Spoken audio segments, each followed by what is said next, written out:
Complete chemistry through reels. तो आज का टॉपिक है इक्विलिब्रियम और हम बहुत इंपॉर्टेंट टॉपिक पे चर्चा करने वाले हैं, that is relationship between QC and KC. मान लो एक केस में क्यूसी नीचे है और एक केस में केसी नीचे है। अब क्यूसी नीचे है तो केसी को ऊपर रख दो और केसी नीचे है तो क्यूसी को ऊपर रख दो।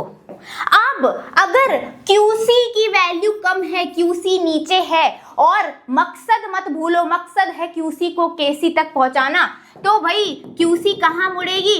फॉरवर्ड डायरेक्शन में, फॉरवर्ड डायरेक्शन में। यानी अगर कोई रिएक्शन फॉरवर्ड डायरेक्शन में होगा तो उसके लिए QC will be less than KC. Similarly अब भैया क्यूसी ऊपर है, केसी नीचे है, क्यूसी का मकसद क्या है?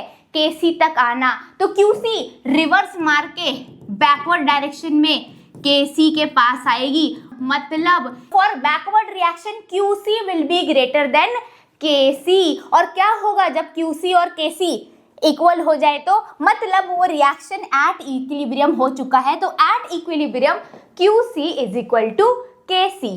तो चलो अब नीट में आया हुआ एक पीवाईक्यू करते हैं। तो भाई सवाल दे रखा है कि a reaction quotient Q for the reaction N2 3H2 2NH3 is given by Q की वैल्यू दे दी गई है और तुमको बोला है the reaction will proceed from right to left. तो दिस इज आवर कीवर्ड कि राइट टू लेफ्ट अगर कोई रिएक्शन प्रोसीड कर रही है बेटा जी, इसका मतलब मैंने क्या समझाया था? याद करिए, अगर लेफ्ट टू राइट प्रोसीड कर रही है इसका मतलब क्या है? इसका मतलब है मैम फॉरवर्ड जाएगी। And for forward reaction QC should be what?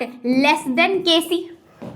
And for right to left बोले तो मैम backward reaction। तो for backward reaction what? याद रखो QC ऊपर थी ना डायग्राम में बैकवर्ड के लिए और KC क्या थी? नीचे, तभी तो रिवर्स मार के नीचे आई थी।